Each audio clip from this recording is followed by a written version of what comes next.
chemical, no, nuclear, din chemical. Sa plutonium na tayo nagtapos. Sa plutonium pala. Next is uranium. Kaya nga ginagamit ito mga dirty bombs, yung plutonium pag medyo marunong na sa paggawa ng bomba. Hindi naman basta-basta kasi yan sasabog pag hindi ka marunong. Mayroong system yan. Common na ginagamit is electronics in order to ignite. Mayroon akong tinisting dati na yung galing sa tawag ng dynamite ng commercial dynamite. Para siyang liquid. Liquid na gelatinized pala. Gelatinized. Parang talagang pag hinawakan mo, yung sibo, gano'n. Parang gano'n. Walang boses, sir. Nakamute ka ata. Wala. Hindi ako nakamute. Kahit anong sunog mo, hindi siya nasusunog eh. Pero dynamite talaga siya. Yun yung chemical na ginagamit sa dynamite. Pero hindi nasusunog. So, ang kailangan pala doon, kailangan ka ng niya. Sir, kulang pa ng ano yun, ng tawag dito, chemical, kaya gano'n. May initiator na ginagamit pa noon para masasabog siya, para mag-ignite siya. Hindi yung sindihan mo sila. Kahit ihagis mo sa apoy, hindi natutunaw lang siya. Pero yun yung laman ng dynamite. Pero ano yun, sir? Kalburo? Parang kalburo, sir? Kalburo ba? Parang sibo. Yung sibo mismo ng baka na pinag-iipon, parang ganon. Kaya lalangis eh. Kahit nga nung sunog mo, hindi masusunog eh. Natutunaw lang siya. Sir, may tanong ako, sir. Saan nanggagaling production ay yung sources ng mga nasabing atom na yun? For example, yung plutonium, saka yung uranium, yung mga bomb experts. Saan kaya nila nakuha yun? And paano nila na-identify yung mining pa rin yan. klaseng, sir? Mining pa rin yan. May mga mining na yan yung produkto. Okay, sir. Kumbaga parang na-identify agad nila yun. Na plutonium, uranium, based dun sa compound. Katulad sa atin, mayroon tayong mga nakuha dito mga mineral katulad ng mga silver. Siyempre, raw chemicals pa, raw materials pa yun. Kailangan ipaprocess pa yan. Mayroon din tayong mga bakal, yung mga tawag ng mga iron, ferrous, mga gano'n. Mayroon din dito. Gold, sir, gold, tsaka nickel. Ganun. Gold, gano'n din. Katulad dito sa Pangasinan ba yata yun, yung black sun nila. Akala yung black sun, yung buhangin na itim. Yun pala yung ginagamit para gagawing bakal. Yun pala yung bakal pala yun. Ipaprocess pa para maging bakal. Kumbaga sir, may mga expert doon na nakatuon talaga sila doon na alamin kung anong klaseng atoms. Yung mga chemist, sila yung trabaho nila yun. Sila mga chemist. Thank you sir, salamat sir. Depende kaya nga, kung saan yung mayroon. Kaya pag mayroong sources na gano'n, maraming sources sa Africa, parang gano'n. Kaya binabantayan yan.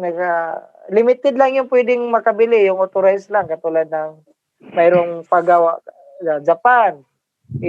Ang ginagamit nila sa nuclear plant nila, saan ba sila kukuha ng gagawing So, dyan din kinukuha. Paano sir, yung mga for example, sir, yung mga hindi authorized na kumuha ng paggawa ng bomba, ano yun, sir, may supplier sila noon ng mga atoms na yun? Sa totoo, pag ganun kasi, pag marunong na gumawa ng bomba, ng ganyan. Alam na nila sir yung mga pag graduate ng physics. Mga physics, sir. Yan. Salamat sir, thank you sir. Thank you sir. Bangon naman sa araw. Delikado sa mga magaling sa physics. Salamat sir, thank you. Salamat sir. Now, next we go to mechanical energy, the heat friction. Lalo na sa bakal. Have you observed yung train, lalo na yung train ng biyaheng yung train tapos biglang pipreno, di ba bakal sa bakal, magkakaroon ng umapoy yung nakikita natin kasi nga nagkakaroon ng friction. Friction ang ginangyari. So, pag too much friction, it will produce fire. Katulad ng sabi ni Tika. Katulad ng sabi niya, o kayong tawag kawayan. Ang kawayan kasi, lalo na yung balat na portion, mainit siya, madali sa minute. Kaya, good siya for ignition. Pero, kailangan, continuous din yung pagkuhan mo, tawag na yung pag-grind mo. Bilis at saka continuous. Kasi kung hindi ka rin marunong, hindi ka magkapag-apapoy niyan eh. Depende sa kakayahan mo. Next is heat of compression. Anong compression? Katulad ng yung sasakyan. Yung sa sasakyan kasi compression ang ginagamit na. Abang didiik mo din, nagkakaroon nga ng explosion. Kasi hindi pwede, as a rule, parang sa basyo sa bala, pag pumutok yan. Dahil wala na siyang malabasan, kailangan magkakaroon mo siya may tutulak siya. Kaya lumalabas yung bala. So, ganito yung sistema sa compression. Kaya tawag nun is compressed air. Di ba yung mayroong baril na bigas? Tawag din yung oxygen. Ito yun.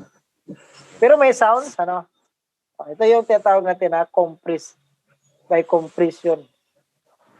Paano tunog nun, sir? Depende. Hello. Maliit. Pag sobrang laki, compression, yan. Kaya marinig natin air compression. Pinagdikit-dikit. Hello. Now, next is the self-sustained chemical reaction. Okay. Combustion is a complex reaction that requires a fuel in the gaseous or vapor state. So, oxidizer and heat energy to come together in a very specific way. Once flaming combustions or fire occurs, it can only continue when enough heat energy is produced. Of course, the continued development of fuel vapors or gases. So scientists call this type of reaction a chain reaction. Big say continuous. Pero, as I told you, kailangan para maging continuous, mayroong enough source of either of the following element. So, depende kung alin doon. Kung kulang yung isa, it cannot be sustained. Dapat continuous para magkakaroon ng tawag ng sustaining combustion process. Kasi kulang yung isa, marami yung iba, wala rin yun. Dapat pantay. Or, mas marami. Kaya ginagawa sa mga firefighters, magbabawas kung ano yung pwede nilang babawasin. Example, kailangan bawasan ng init. O kailangan bawasan natin ng... Have you observed na, example, kung sino nakapanood ng ganyan, may nasunog, pero pagdating doon sa fire scene, ang ginawa ng firefighters, unang binugahan ng tubig, yung katabi na hindi pa sunog. Kasi Para hindi na madamay, sir. Ayun, tama. Ito yung moistening. Moistening, babas-basain. Okay. Dahil malamig na siya, hindi siya basta init kasi malamig eh. Katulad ng tuyo, madali siyang iinit. Kailangan, unahin mo na yun bago magkakaroon na tinatawag natin na heat transfer. Lilipat, makin mo kabilang kanto, kabilang portion ng kalsada. Bakit nakakarating doon yung apoy malayo naman? Kasi sa Parang sobrang... yung sa ano, sir, sa wildfire, sinasalubong nila yung apoy, sir. Oh, kasi nga, kung patakbo sila, Sir, nagiging conduction yun eh. Kaya ganun. heat transfer ang tawag. Pero radiation, pwede Parang rin. sa sigarilyo, sir. Oo. Tsaka lighter. Ano yan? Kahit hindi mo siya ibigay. Shopee. Shopee Tox, ayusin Tox. Ginagawa mo, Tox. Ano yan? Shopee, ulitin mo. Anong question? Di, sir, parang sa sigarilyo, sir. Kapag Sige. sinisindahan mo siya, parang sa, ano, sir, parang sa sigarilyo, di ba, kapag sinisindahan Tama. siya gamit yung lighter, Robot. kahit malayo yung distance niya, sindahan mo siya. Kakasigarilyo mo Basta yun. pahigutin mo siya. Wala po. Big say, kaya... So, ako na. Chappy. kailangan mo Sabi na, i-open hindi namin ikaw para naiintindihan. yung oxygen ay papasok sa'yo. Ngayon, dahil dumaan sa kanya yung oxygen, mas marami yung oxygen, kaya sinusunog niya ng todo yung portion na mayroong apoy na sustaining. Ngayon, kung example, hindi mo naman higupin, wala ring continuous yun, pero mabagal. Kasi kunti yung oxygen na pumasok sa gitna. Sa gitna ng apoy mismo. Di ba, minsan nag-ihaw tayo, papaypayan pa. Kahit open naman yung surroundings, bakit kayo paypayan pa? Ibig sabihin doon, yung oxygen, hindi ganun Sir, hindi tayo na kontento. tama. Kulang. Nakulangan ng hangin. Kulang pa siya. So, kailangan ng oxygen. Kaya, electric fan, para gano'n, example, katulad natin. But kailangan pa na electric fan, may oxygen naman. Nasa surrounding. So, kailangan mo pa ng additional para lumamig ka. Okay. The chain reaction is a series of reactions that Sir, may tanong lang po ako, sir. Oy, ano yan? Ano yan? About po dun sa sinabi nyo kanina, sa Ano? Huwag mo masyadong firefighter. tutok yung bibig mo, ang sakit. Ano yan? Since arson yung topic natin, sir, paano nila na-determine yung prima facie evidence? Kasi sunog na eh. Paano po yung Prima mangyayari dun? facie. For example, ang fire scene ay kaya kung mahanap sila ng debris, yan masunog-sunog. At saka, yung tinatawag saan ba galing o nag-start yung apoy, yung origin of fire. For example, na-start nila, for example, ito yung dingding. Diyan nag-start yung apoy, makikita yung tinatawag na inverted cone. Pag sabing inverted cone,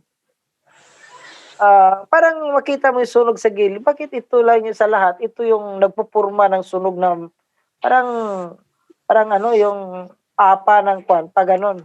Kasi yung apoy pa ganyan eh. Hindi naman apoy pa ganyan eh. O, pag-start ng apoy pa ganyan pa yan. So yun, dahil matagal siya dyan, bago nagkumalat, kaya sunog na sunog yung portion.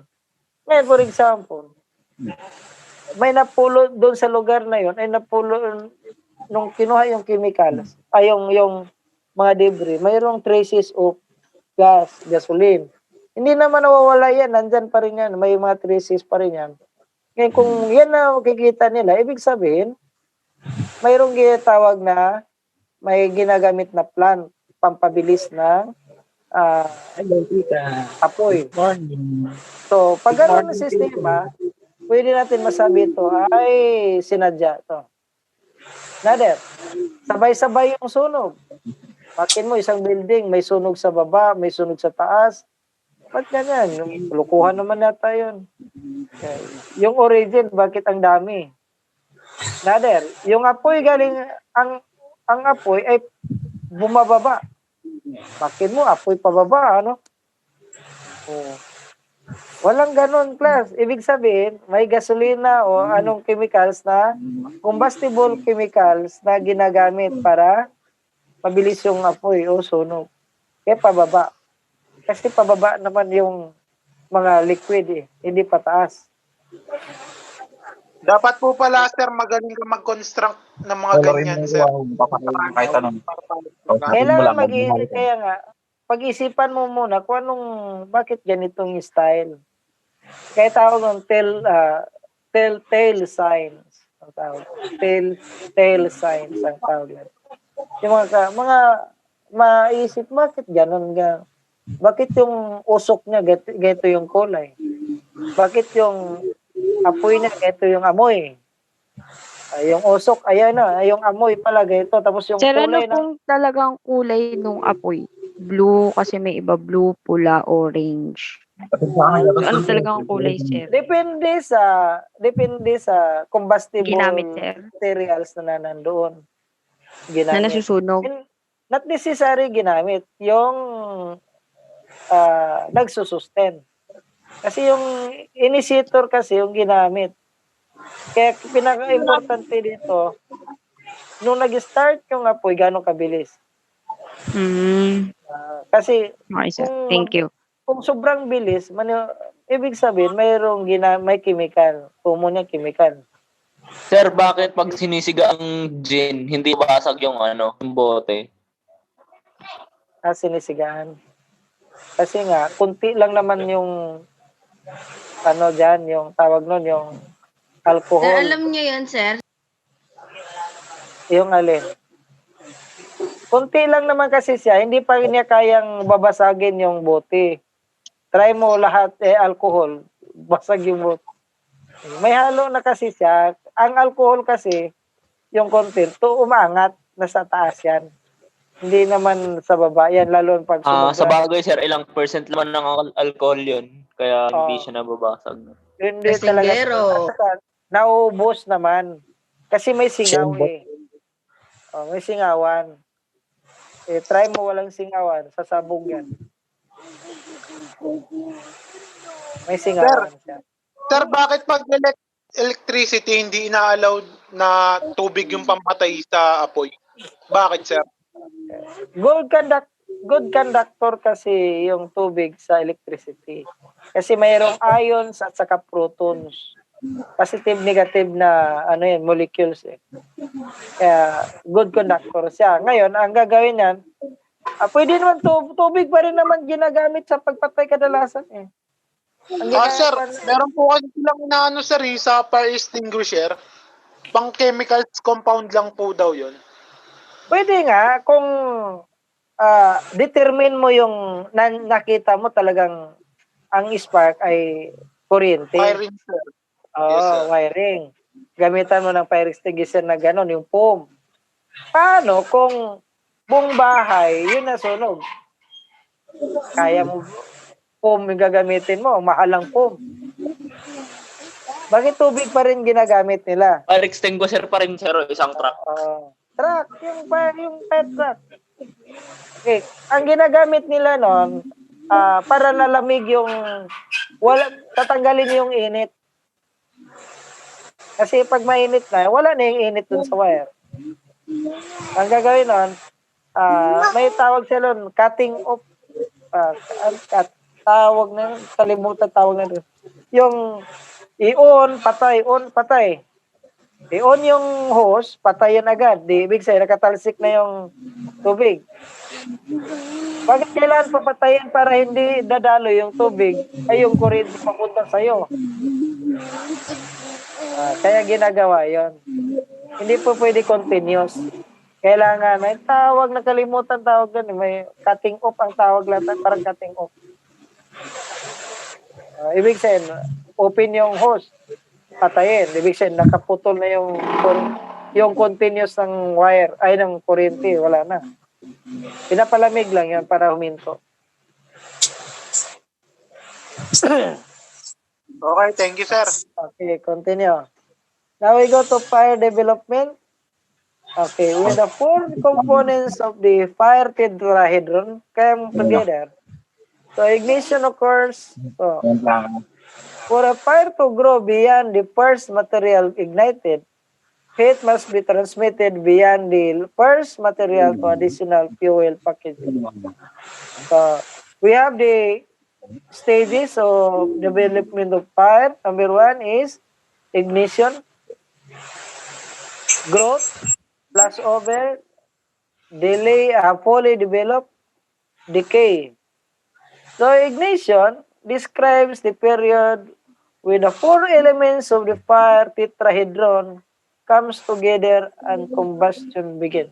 So ito pa yan, nag-start pa lang, ignition process pa tayo. So may init na, kasi nag-start na yung kahit ignition. The second is growth. Shortly after ignition, a fire fume begins to form above the burning fuel. So as the flame develops, it begins to draw or Lalia, pa-mute naman. Sorry po. okay. Naglalaro pa si Eulalia sa anak na eh. Okay. It begins to draw or air or entrain air from the surrounding space into the column. So, ibig sabihin, dahan-dahan ng lumalaki. Ibig sabihin, growth.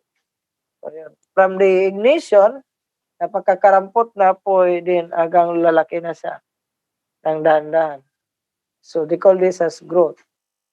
Then, after that, nagkakaroon na ng flash over. Ibig sabihin, buong paligid na, umiinit na, tudong-tudo na yan, umiinit na yan. They call this as flash over. Flash over. Okay, the transition between the growth and the fully developed fire stages and is not a specific event such as ignition. So during flashover, condition in the compartment change very rapidly as the fire changes from one that is dominated by the burning of the materials first ignited. So, nagkakaroon ng compartment level, ibig sabihin, lumilipat na. For example, unang kwarto pa, tapos sumunod na kwarto. So, ito na yung tinatawag natin na nagkakaroon ng flash over.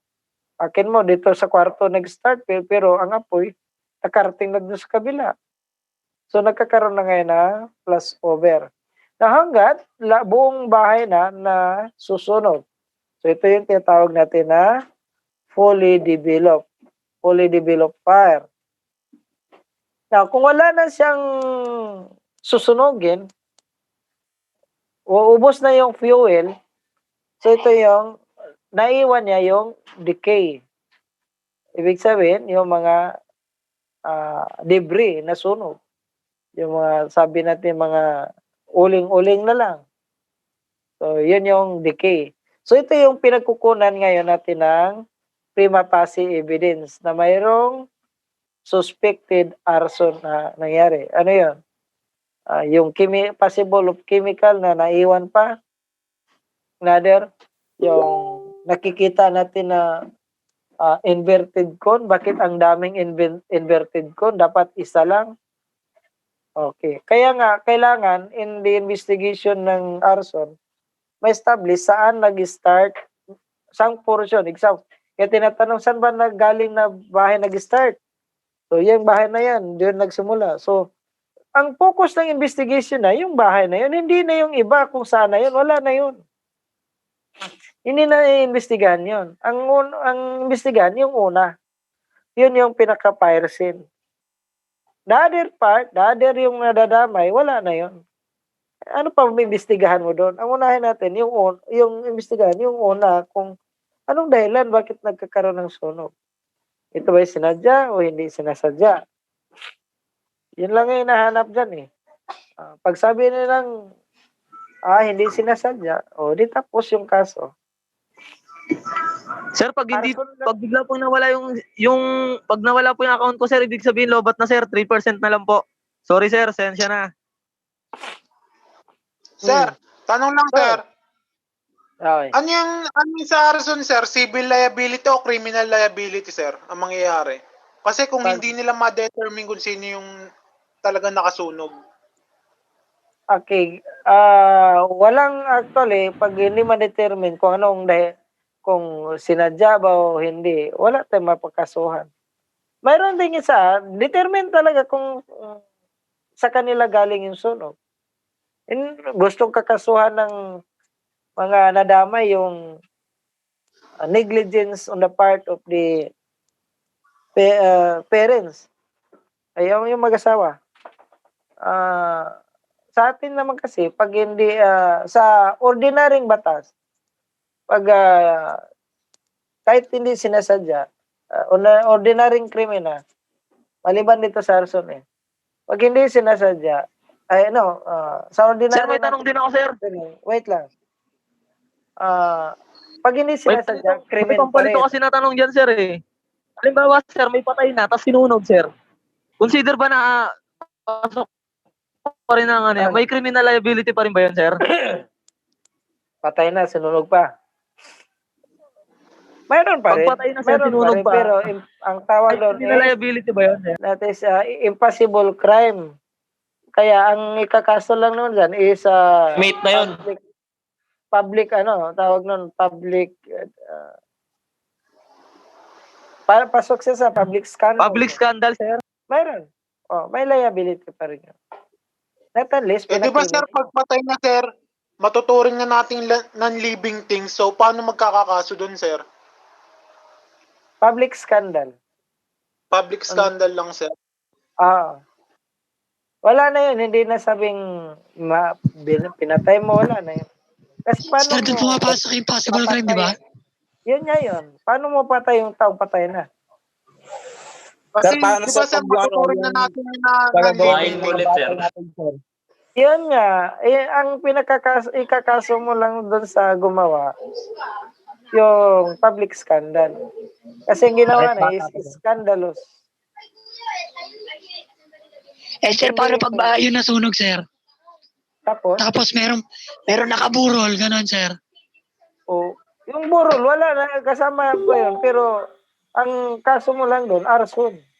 Arson talaga, sir. Oo. Okay, sir, salamat. Hindi na murder, patay ng tao. Sir, may bail ba ang arson? Sir, may bail ba yun? May bail po ba ang arson?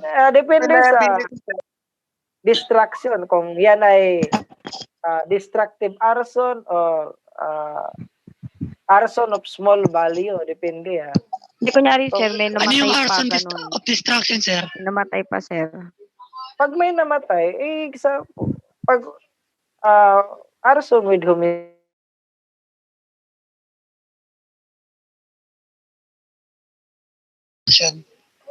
Sige, sir, thank you. Anong arson of Ano yung distraction, sir, na sinasabi mo, sir? Ano, sir? Arson, tawag nun. Distraction. Pag sabing destructive arson, example, ang sinunog mo ay gasolinahan na kahit yang isa lang yan ay pero kayang magsunog ng mas malawak pa pag sumabog yung mga gasolina. Kumbaga, sir, lumawak pa yung apoy, gano'n, sir? Oo nga. Tendency lumawak. Okay, sir. Sinunog mo yung imbakan ng gasolina, kaya another, sinunog mo yung planta ng mga chemicals na pwede pang kakalat. Yan nga, destructive arson ang tawag na. Another Sir, yung arson po pala hindi lang complex compound crime pa po pala yun. Depende nga sa extent ng damage. Kasi mayroong wala namang nadamay, di arson lang. Pero kung maraming nadamay, ay yun na. Sir, meron ka pang sinabing isa, sir. Ano ulit din, sir? Small, ano yan? Arson of small value. Yun, sir. Ano yung small value na yun, sir? Nung panahon nung ginawa yung batas, presidential decree kasi, ang nakalagay kasi 25 pesos small value. Pag sabi, what is 25 today? Baka may sa pako pa lang. Yung katulad nipaha, mga ganyan. Kaya yung mga panahon kasi noon ay mga 1970s, ay kaya ka pang magpapagawa ng nipahat na 25 pesos. Ang pabili ng pako. Pero ngayon, wala na. Kaya ngayon, ang considered na destructive arson, yung mga uninhabited rest house, yung mga bahay na sa mga ginawa lang pag mayroong pahingahan, pag nagtatrabaho, mga waiting shed, yan yung pag sinunog, yun yung tinatawag na small value. Na yan yung kategory Okay, sir. na yan. Pero kung bahay na, talagang as is na bahay na, it is not the small value. So, pasok na ito sa arson. Tambalan gano'n.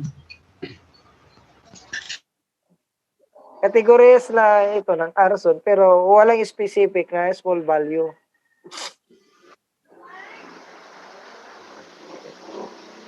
Question? Okay. So, pag decay, ito na yung, wala na yung susunogin. Ibig sabihin, naubos na. So, ano yung starving na. Ibig sabihin, starving, wala na masunog eh. Nagugutuman na. Diba? Wala nang masunog. Parang katawan natin, kung kakain tayo, wala nang susunugin yung katawan natin. Kaya, starve na tayo. Ganon yung presumption nito. So, there are 3 stages of fire. Incipient. Parang incipient. Almost the same with sa yung una natin na 4 ay 5. So, ito lang, pinagkuhan lang yan ng very specific. 3 lang naman dapat. Yung incipient phase, ito yung sa ignition. Okay, incipient. Another, pre-burning phase, bago pa talaga lumawak yung apoy. Then, the smoldering, ito na yung nagtatransfer na yung natawag natin na fully developed. So, yan yung sistema. So, paano to? So, in the incipient stage, we have your characteristics. Normal room temperature. Ano normal room temperature? Okay, palagay natin 37, 38. Yan, normal. No, yan is normal. Kasi lalo na medyo kulob. O, palagay natin 40 na. Mainit na yan. Okay. Oxygen plentiful. Thermal updraft. Rise accumulates to higher point. Medyo tumataas-taas na. Temperature at 1,000 degree. Divide mo ng 2 is 500 degrees Celsius. Parang ibig sabihin, para na itong yung kukulo na kasi kukulo nga taas 100 eh. Ito 1,000, so 5 bisis na kulo. So mainit na. So ito yung incipient stage na pwede na kagro ng plus oven.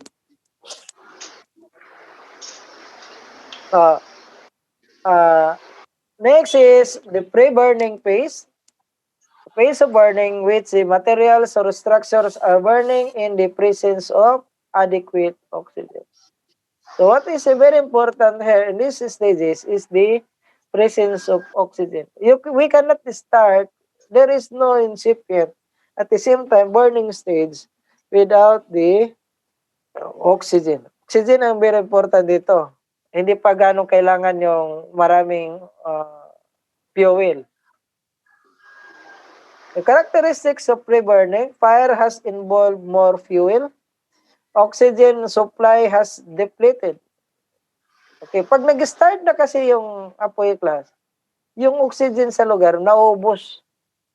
Kinakain ngayon ng apoy yung oxygen. Kaya nga, sa lugar mo, hirap na hirap kang huminga. Wala na oxygen eh. Ang mayroon, carbon na lang. So, kaya yung apoy, pag malakas yung hangin, parang pinapaypayan, ay lalo siyang lumalakas. Kasi nga, kinakain din na yung the supply of the air for oxygen. Kaya po pala sir, pag sa wildfire, mabilis mong kumalat yung apoy. Kasi wala na oxygen kasi yung lugar, kinakain nila eh. Yan. Nangyari. Kaya ginawa ng iba nun, mayroon silang, malayo pa yung apoy, Kasi sa lawak nun, ang gagawin yun, sa lugar, abante sila, susunugin nila yung lugar na yun. Para masunog na yung lugar, bago makarating yung apoy, hindi na makalipat dun sa kabila na porsyon. O, kinakating nila, susunugin. Ngayon, pagdating ng apoy, wala nang masusunog sa lugar kasi sunog na. May nakita kong palabas na hindi ko tawag nun. Backdrop ba ito? The Brave pala, The Brave. Maganda yon. Yung sa California, totoong buhay yun sa California eh. Kasi nga, ang California at saka Australia, yun yung maraming wildfire. Yan yung nangyari. Makin mo, ilan yung sila nasunog? 30 mahigit. Sunog sila lahat. Ang nangyari, para lang sa abo, parang katulad sa incinerator. Yan ang tawag nun sa cremation. Gano'n nangyari sa kanila. Sobrang init eh. Okay. Now, next is the temperature of this, the pre-burning phase is exceeds na ng 1,330 degrees Fahrenheit. Area is fully involved. So, lahat na mainit. Now, we go to smoldering phase. The final phase of burning where flame cases, but then smoke and heat completely fill the confined room. So, smoldering. Kaya pag mga ganyan, ang ginagawa nila, pag talagang umusok pa rin sa loob, ngayon, pag ganun kasi, pag umusok sa loob, pag bubuksan nila ng dire-diretso yan, magkakaroon ng tinatawag na backdraft. Yung sudden introduction of the air, magkakaroon ng explosion pag mga ganyan. Kaya hindi basta-basta pumapasok pag mga ganyan. Lalo na pag marinig lang umuugong na sa loob. Ang ginagawa nila, yung mga salamin, kung may mga salamin nakasarado, binabasag nila para makasingaw yung init sa loob, yung usok makalabas. Mayroon din silang ginagawa nun, ventilation. Ang ventilation, bubutasan yung pader ng bahay. Bubutasan, tapos lalagyan ng yung malaking ventilador paharap para yung malamigan doon sa loob. Alisin yung init. Tapos butasan ka sa kabila para makakalusot din yung init dun sa kabila habang pinapasukan niya ng hangin. Ngayon, yung kabilang portion naman na butas, pahigop naman yung hangin, kukunin yung usok dun sa loob. Ganon yung sistema.